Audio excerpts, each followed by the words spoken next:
हाँ जी, नमस्कार। राधे राधे, जय श्री कृष्ण। कैसे हैं सब लोग? बढ़िया, मज़े में, आनंद में। चलिए, ईश्वर आप सबको हमेशा आनंद में रखे, खूब मज़े में रखे, खूब स्वाध्याय करें, खूब अध्ययन करें, खूब मेहनत करें और अपने कर्म पथ पर लगातार बढ़ते चले जाएं। आपके जो भी स्वप्न हैं उन स्वप्नों को पूरा करने में जो है आप लोग लग जाए और हम उन स्वप्नों को पूरा करने में आप लोगों के साथ में हैं। बहुत महत्वपूर्ण गजब वाला टॉपिक पढ़ाने वाला हूँ आज आप लोगों के बीच में। हाँ, थोड़ा लिमिटेड समय में कुछ बातें करने वाला हूँ, विशेष महत्वपूर्ण बातें करने वाला हूँ और ऐसा टॉपिक है जहाँ से हर परीक्षा में आपके लिए जो है प्रश्न आते ही आते हैं। टॉपिक क्या है वो भी देख लीजिएगा, मुगल कालीन कला। और ये टॉपिक पढ़ने से पहले कुछ चीज़ें, सबसे पहले तो आपको दीपावली की इस महापावन पर्व की ढेर सारी शुभकामनाएं और माँ लक्ष्मी आपके जीवन में खूब समृद्धि दे, धन धान्य से आपको परिपूर्ण करे और आपके परिवार को इस संसार की हर वो खुशियां दे जिसके लिए आप लोग सोचते होंगे।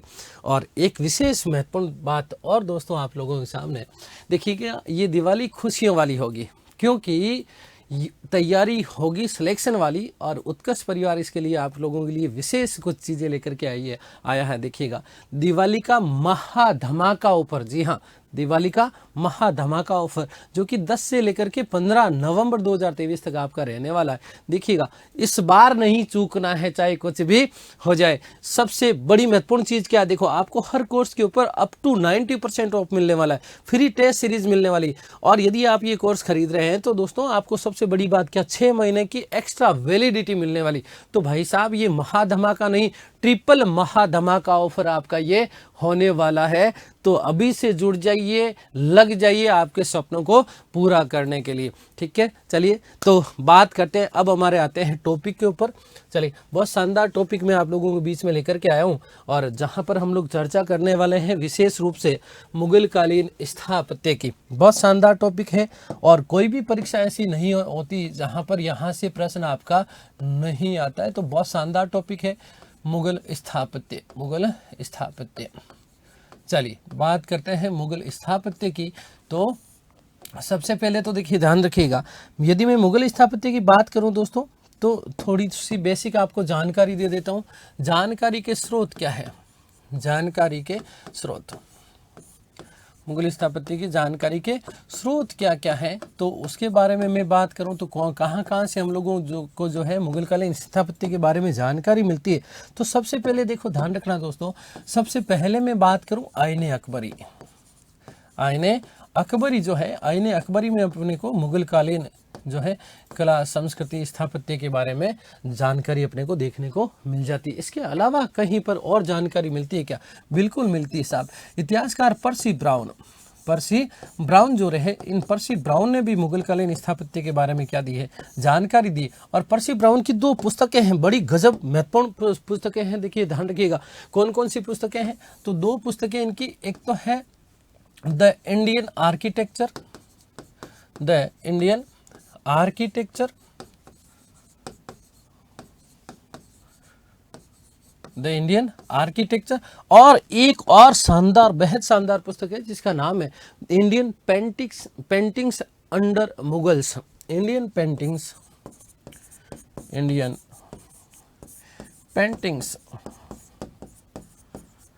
अंडर मुगल्स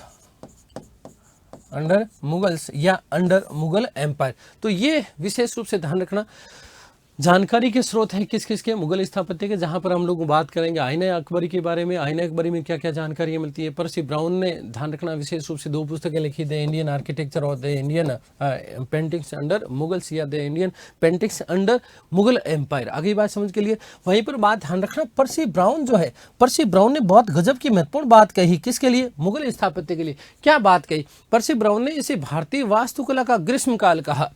ध्यान रखना, पर्सी ब्राउन जो है इसे भारतीय वास्तुकला का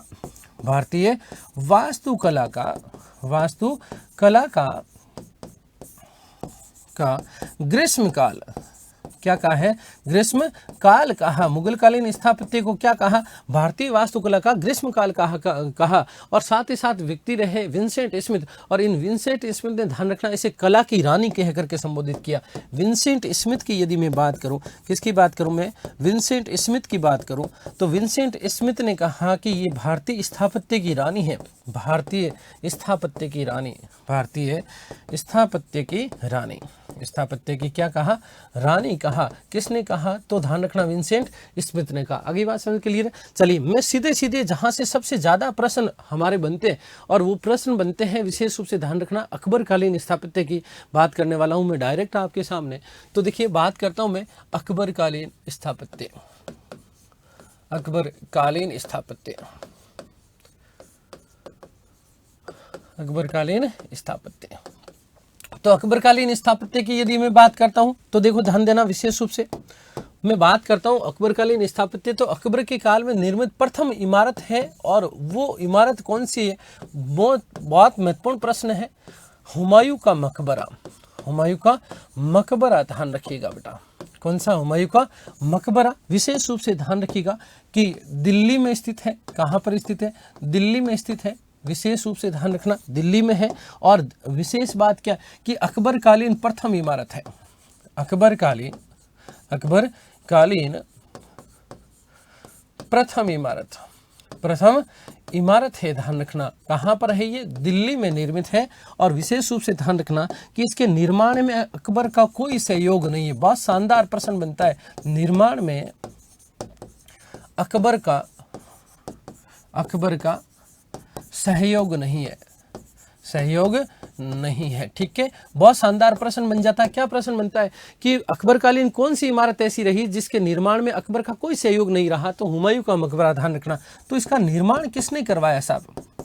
इसका निर्माण करवाया था हाजी बेगा बेगम ने। अकबर की सौतेली माता थी हाजी बेगा बेगम के द्वारा इसका क्या करवाया गया था? निर्माण करवाया गया। वास्तुकार कौन है? वास्तुकार कौन है इसका? तो देखिएगा मिर्जा गयास बेग, मिर्जा गयास बेग। ध्यान रखना इसका क्या हुआ करता था? वास्तुकार। ध्यान रखना मुगलों का ये कब्रगाह है, मुगलों का शाही कब्रगाह कहलाता है ये। ठीक है, आगे बात समझ के लिए। और विशेष रूप से बात ध्यान रखिएगा, और क्या क्या बातें हो सकती है साहब? ध्यान रखना महबूब के लिए पेशकश, महबूब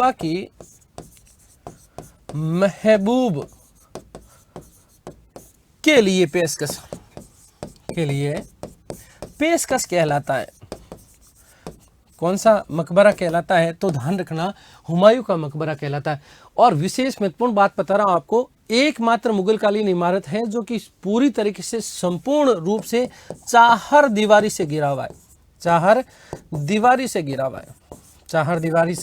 घिरा हुआ एकमात्र मुगल इमारत है जो कि चार दीवारी से घिरा हुआ है। देखिए मैं दिखाता हूं आपको कौन सा मकबरा है, हुमायूं का मकबरा।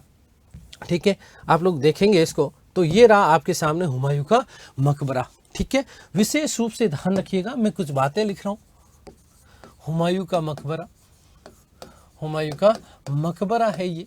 ठीक है, अब इसमें कुछ विशेष बातें जो सबसे ज्यादा आपके प्रश्न पूछे जाते हैं। दोहरे गुंबद का सर्वप्रथम प्रयोग, मुगल काल में दोहरे गुंबद का प्रयोग पहली बार, दोहरे गुंबद का प्रयोग ध्यान रखना पहली बार कहां पर किया गया? तो हुमायूं के मकबरे में। ठीक है, ध्यान रखिएगा चार बाग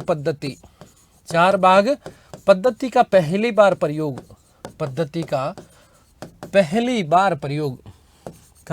पहला प्रयोग ध्यान रखना कहां पर किया जा रहा है? तो हुमायूं के मकबरे में किया जा रहा है। और क्या बात ध्यान रखना है? सफेद संगमरमर का पहला प्रयोग, संगमरमर का, मुगल काल में संगमरमर का प्रयोग का प्रथम प्रयोग, प्रथम प्रयोग जो किया गया वो भी हुमायूं के मकबरे में किया गया। ठीक है दोस्तों, आगे बात समझिए। तो ये आपका मकबरा जो आप लोग देख रहे हैं, ये कौन सा मकबरा है? हुमायूं का मकबरा है। क्लियर हो गई बात? चलिए, बहुत बढ़िया, शानदार बात हो गई। ठीक है, ये बहुत अच्छे अच्छे प्रश्न आपके बनते। आगे की बात करता हूँ, और क्या क्या चीजें हैं अकबरकालीन इमारतें। तो ध्यान रखना, आगरा की इमारतें, अकबरकालीन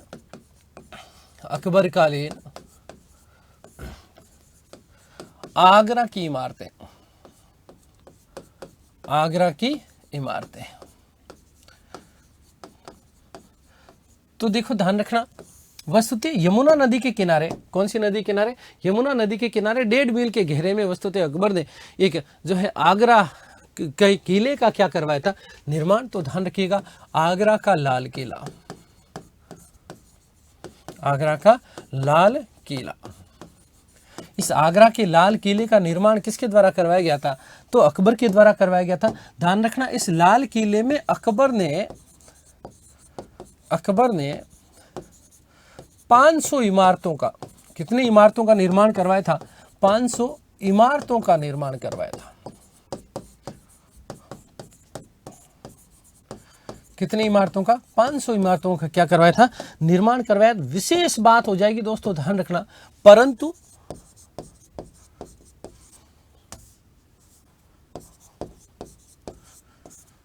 बाद में शाहजहां ने तोड़वा दिया। शाहजहां ने इन्हें तोड़वा कर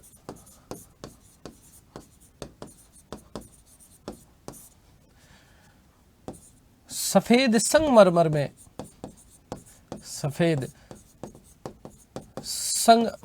में निर्माण करवाया। अब विशेष बात सुनिएगा, विशेष बात क्या है? वर्तमान में अकबरकालीन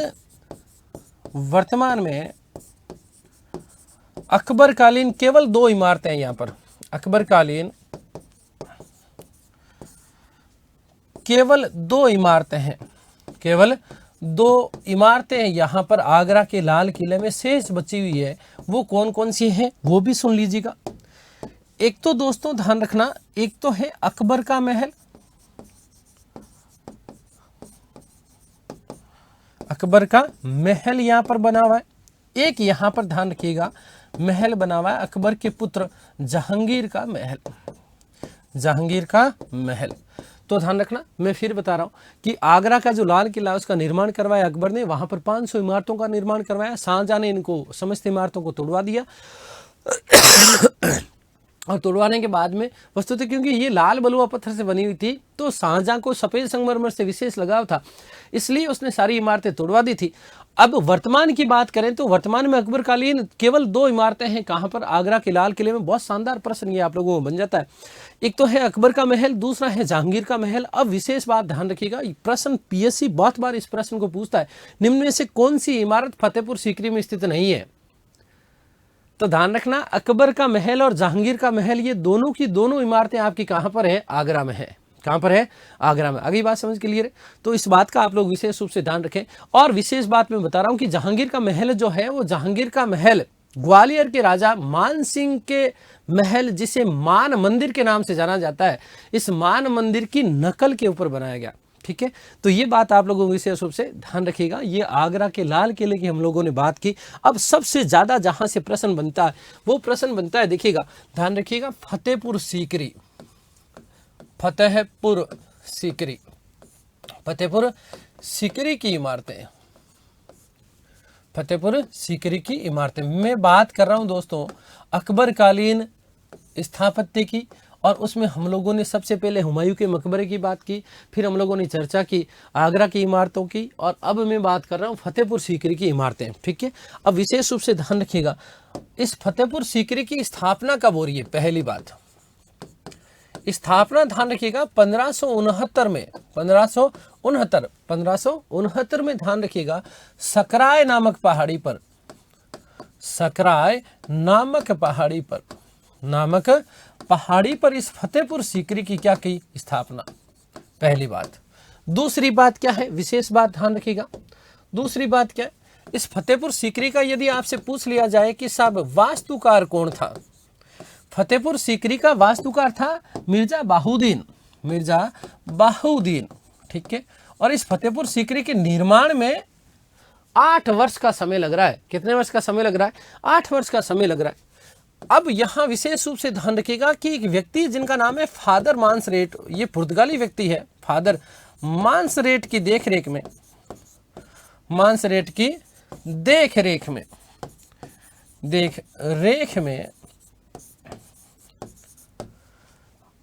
निर्माण पूर्ण हुआ। निर्माण पूर्ण हुआ किसका? फतेहपुर सीकरी का। और ध्यान रखिएगा 8 वर्ष का समय लगा। कितने वर्ष?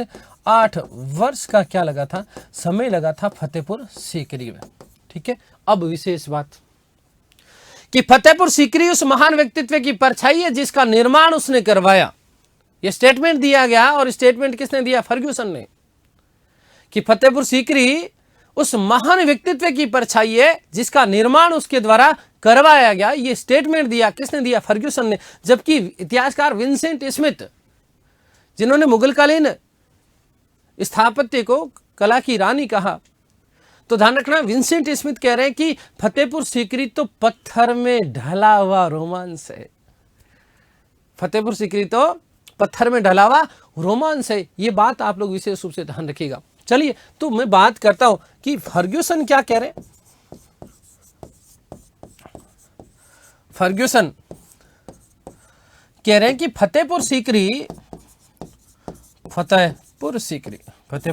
सीकरी उस महान व्यक्तित्व की परछाई है, उस महान व्यक्तित्व की परछाई है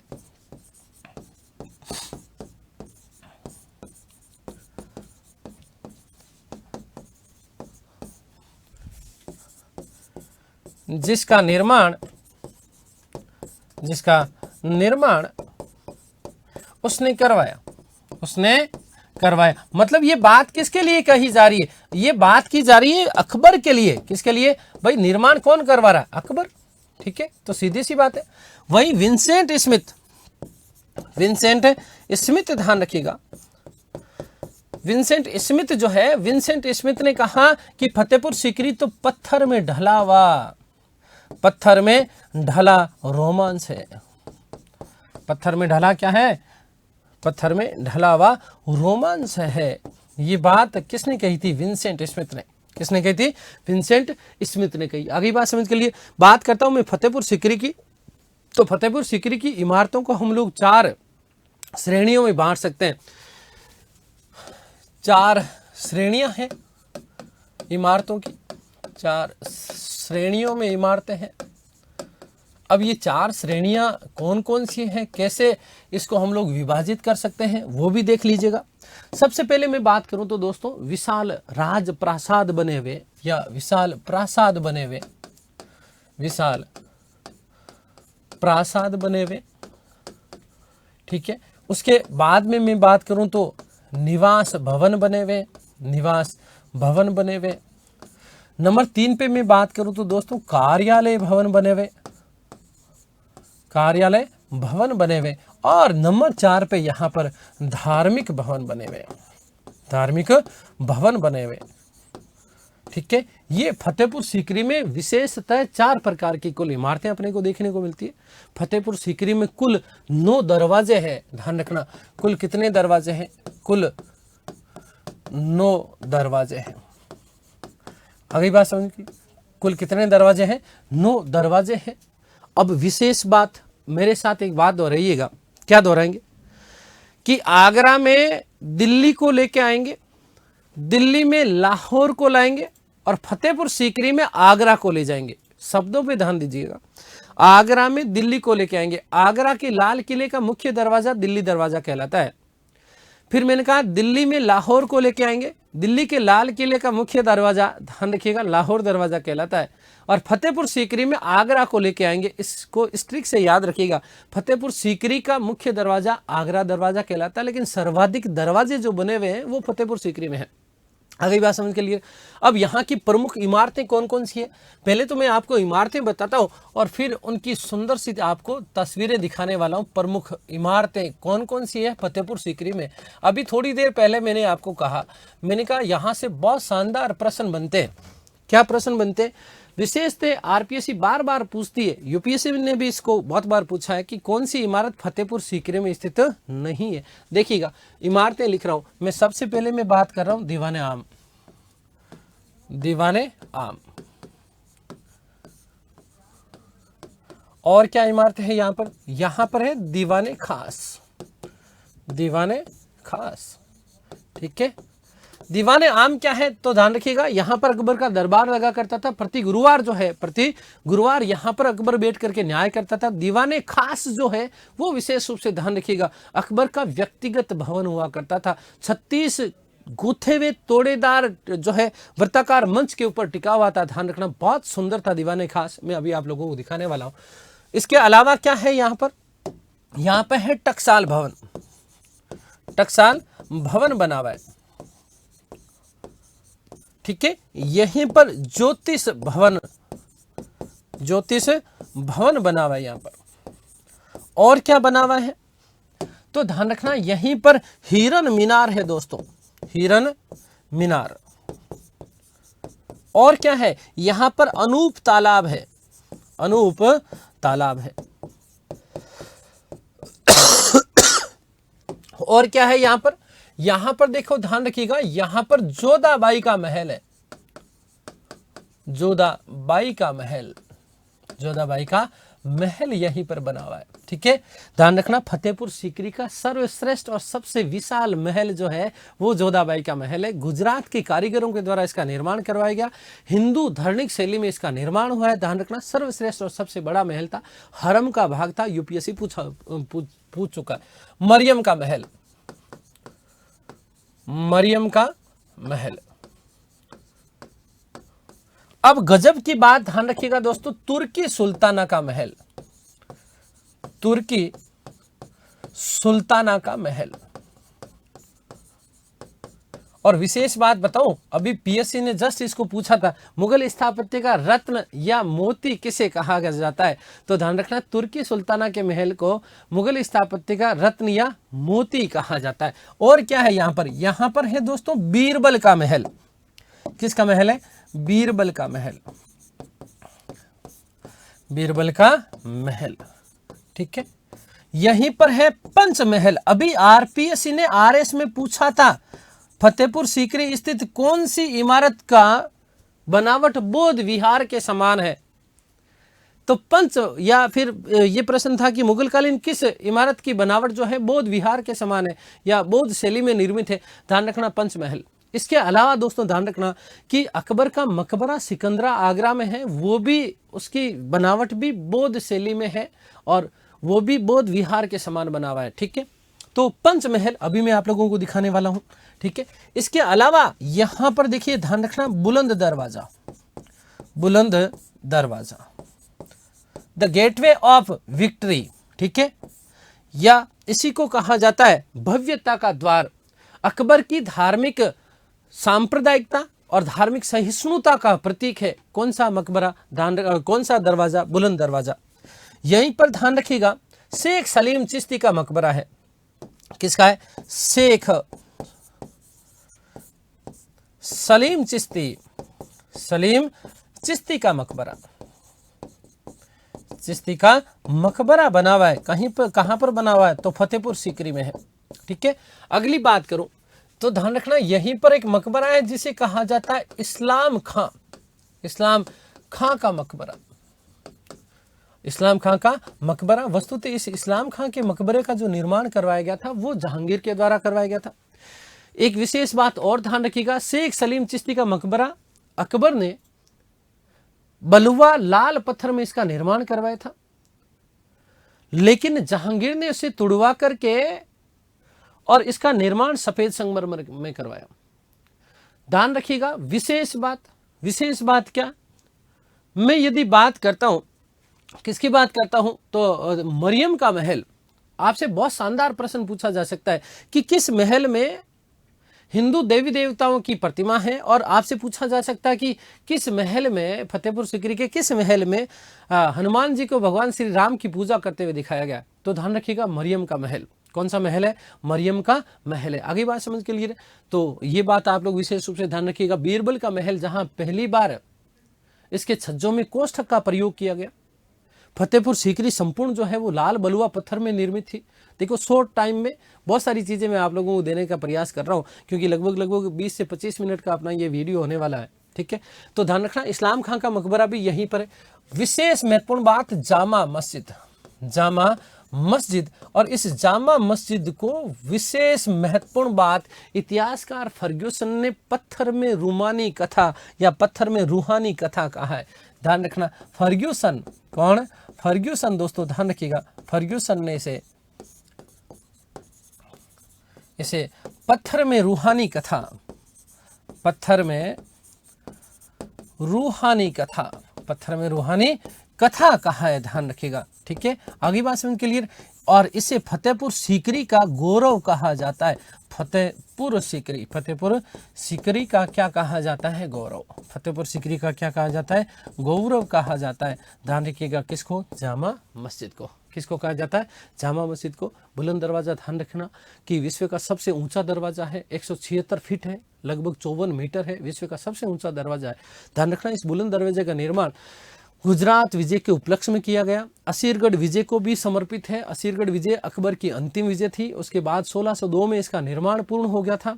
ये बात भी आप लोग विशेष रूप से ध्यान रखिएगा। 176 फीट है, ठीक है। निर्माण पूर्ण कब हो रहा है? तो ध्यान रखना, 1602 में हो रहा है। कब हो रहा है? 1602 में हो रहा है। तो ये बात आप लोग विशेष रूप से ध्यान रखिएगा। इसके अलावा मैंने कहा कि इबादत भवन विशेष रूप से ध्यान रखे।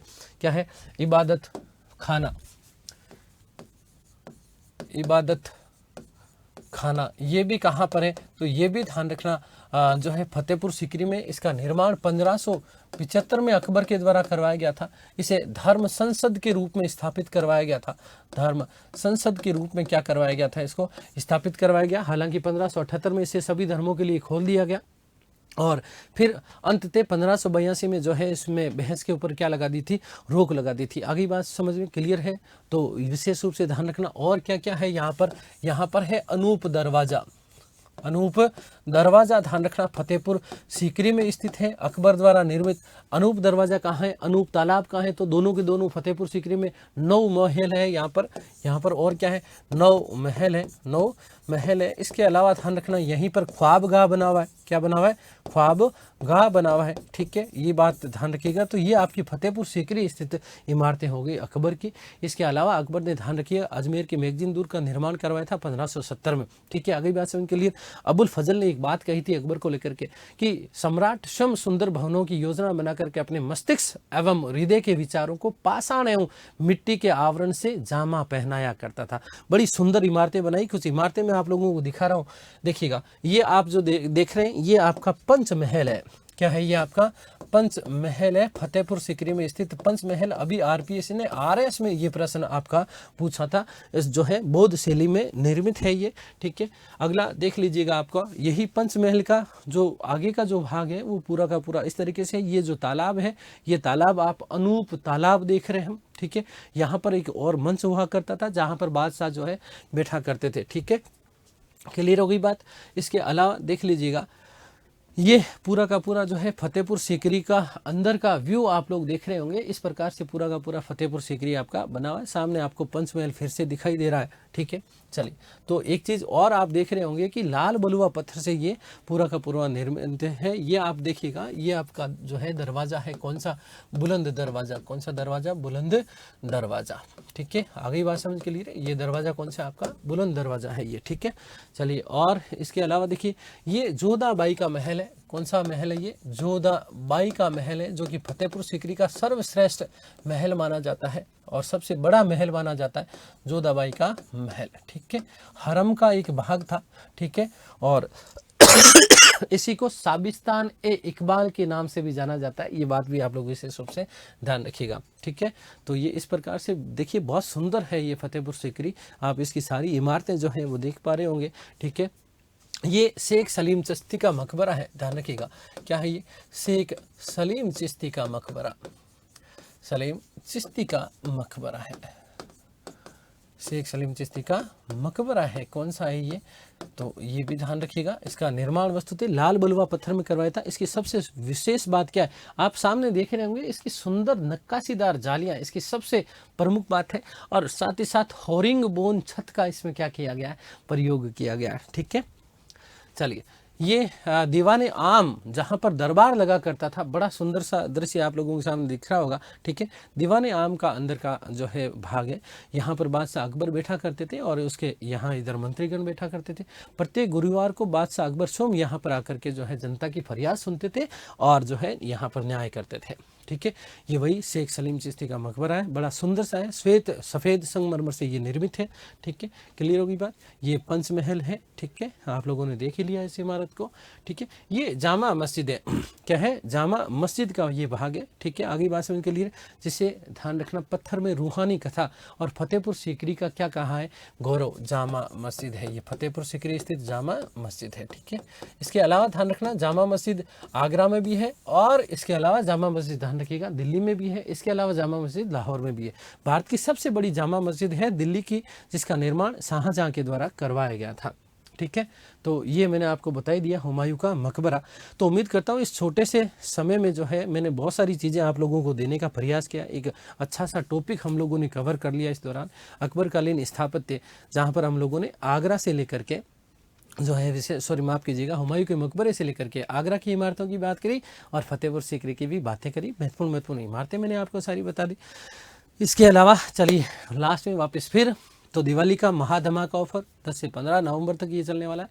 अब चूकना नहीं है, ये सारी की सारी चीज़ें आपको डिटेल में मिलने वाली है आपके ऐप में लाइव क्लास के दौरान। ठीक है, इनको बहुत मज़े के साथ में हर एक चीज़ को खोल करके बताने वाला हूँ, हर एक चीज़ को बड़े शानदार और अलग तरीके से आप लोगों के सामने प्रस्तुत करने वाला हूँ। इतिहास हलवा है, बस मीठा है, बहुत अच्छा है और खाने के लिए भी अच्छा रहेगा। ठीक है, बहुत जो है रोचक सब्जेक्ट है, कोई बोरिंग सब्जेक्ट नहीं है। इस प्रकार के मिथक बना दिए जाते हैं लोगों के द्वारा कि इतिहास बोरिंग सब्जेक्ट है, नहीं है, बहुत अच्छा सब्जेक्ट है, बहुत प्यारा सब्जेक्ट है। जब आप लोग मेरी लाइव क्लासरूम में आकर के बैठेंगे तब आपको इस चीज़ के बारे में पता चलेगा कि इतिहास कितना सुंदर विषय है। ठीक है, चलिए खैर, तो ध्यान रखिएगा अप टू 90% ऑफ है, फ्री टेस्ट सीरीज है और 6 महीने की एक्स्ट्रा वैलिडिटी भी आप लोगों को दी जा रही है।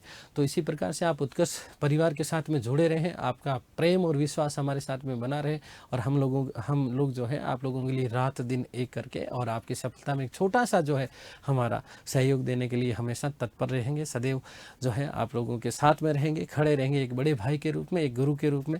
चलिए, तो उम्मीद करता हूँ ये सारी चीज़ें आप लोगों को समझ में आई होगी। ईश्वर से प्रार्थना करता हूँ आप सब स्वस्थ रहें, मस्त रहें, तंदुरुस्त, आह्लादित, प्रसन्नचित रहें। इस संसार की समस्त खुशियाँ आपको और आपके परिवार को मिले। सभी को धन्यवाद और एक बार फिर से आपको दीपावली के इस महापावन पर्व की ढेर सारी शुभकामनाएं। धन्यवाद, नमस्कार।